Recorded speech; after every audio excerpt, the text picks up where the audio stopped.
Bonjour Luce Bernard. Bonjour. Bonjour Antoine Janton. Salut Philippe, bonjour à toutes et à tous. Antoine, au sommaire de votre journal des médias. Des journalistes menacés de sanctions chez Canal+, un documentaire poignant ce soir sur Arte, et puis un nouveau transfert à la télé. Mais d'abord, les audiences avec vous Louise, qu'ont regardé les Français hier soir. Eh bien, le carton auquel vous faisiez allusion, c'est celui de TF1 avec sa nouvelle série Le Remplacement avec Joey Star. Le Remplacement, Ouais. n'importe quoi. Le Remplaçant qui avec Joey Star qui était notre invité hier. Ouais. 6 610 000 téléspectateurs en moyenne sur les deux premiers épisodes. Wow. 27, les deux épisodes tout court d'ailleurs, 27,3% de part d'audience. Et le premier épisode, écoutez, était à 7 millions, à presque 7 millions. Un score à la Marlowe, comme je dis souvent, on lui a porté chance parce qu'il était notre invité dans ce studio hier, Joey Star. Exactement. Ensuite, c'est France 2 avec la série Meurtre au paradis qui perd 1 million de téléspectateurs par rapport à la semaine dernière. 3 150 000 téléspectateurs cette semaine, 13,2% de part d'audience.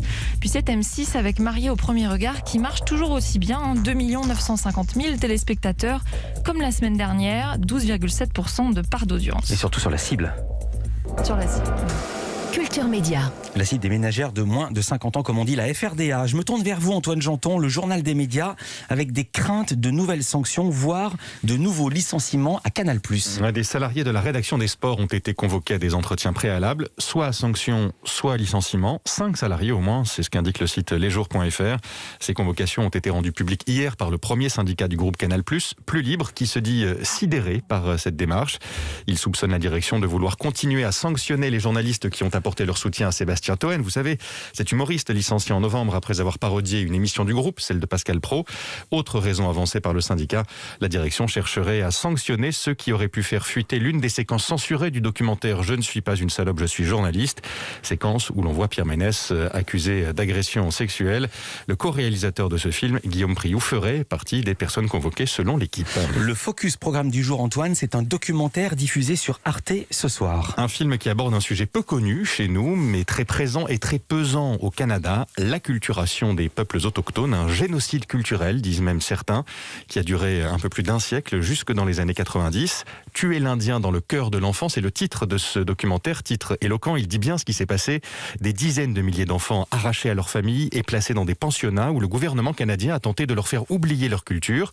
Des enfants qui ont grandi depuis et qui témoignent dans le film, notamment sur les viols et sévices que les prêtres leur ont fait subir. Un sujet encore très sensible et dont il est difficile de parler au Canada, comme l'explique le réalisateur du documentaire, Gwenlawen Le Gouil. Le Canada, c'est un pays très jeune. Le Canada, tel qu'on le connaît aujourd'hui, s'est constitué il y a à peine plus d'un siècle.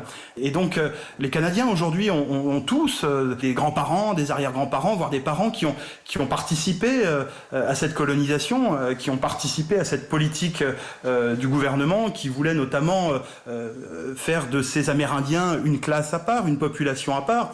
Donc, on comprend aisément que le tabou est très, très fort, que ce sentiment de honte et de responsabilité est très présent chez les Canadiens aujourd'hui, ce qui explique en grande partie le fait qu'ils aient mis aussi longtemps à ne serait-ce que regarder ce problème pour essayer de le régler. Il a fallu attendre 2015 pour que l'État canadien présente des excuses. C'est le Premier ministre Justin Trudeau qui l'avait fait. Mais cela n'a pas vraiment changé la vie des Autochtones. Souvent en marge de la société, ils sont des milliers à errer dans les rues de grandes villes canadiennes. Certains sont alcooliques ou dépendants aux opioïdes.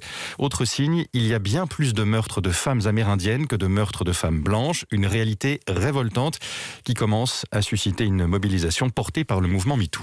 Il y a une vraie prise de conscience, il y a un début de mouvement qui réclame des droits pour ces femmes et puis surtout la justice et puis surtout des enquêtes de police, puisque le problème à l'origine, c'est que très régulièrement quand une femme disparaît, quand une Amérindienne disparaît, et ça arrive toutes les semaines au Canada, ou quand le corps d'une Amérindienne est trouvé au petit matin dans la neige sur le bord d'une route, il n'y a pas d'enquête de police. Ou alors l'enquête est très vite menée, puisque très souvent les conclusions de l'enquête disent voilà, c'est une mort naturelle ou une mort par hypothermie ou une mort soudaine, sans explication, même si le corps comporte des traces de violence. Donc souvent ces enquêtes sont bâclées et c'est ce qui explique que le phénomène continue.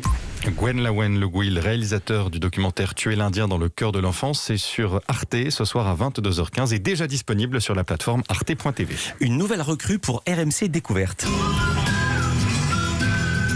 Après Mike Horn, c'est Antoine de Maximi qui rejoint la chaîne 24 de la TNT. Lui et son émission J'irai dormir chez vous. Vous en écoutez le générique, émission diffusée sur France 5 ces dernières années.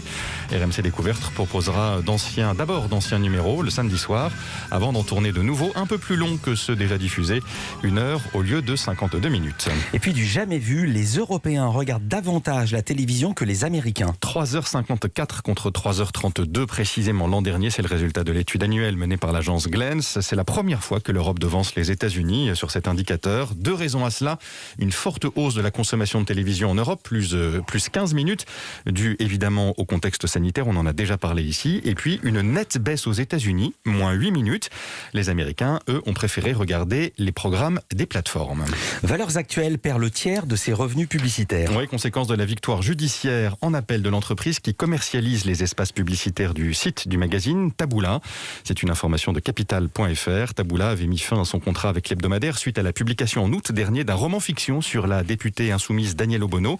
Elle y était représentée en esclave. Un article ouvertement raciste, discriminatoire et offensant selon Taboola. Article incompatible avec les valeurs de la société et contraire selon elle au contrat signé avec Valeurs Actuelles. Et puis l'État a tranché, francesoir.fr reste classé comme site d'information. C'est une décision de la commission paritaire des publications et des agences de presse qui date de vendredi dernier. Décision motivée par la présence de journalistes professionnels au sein de la rédaction de François. Il y en a quelques-uns. La commission n'a pas tenu compte des nombreuses critiques adressées au site. François est régulièrement accusé de relayer des thèses complotistes et de fausses informations.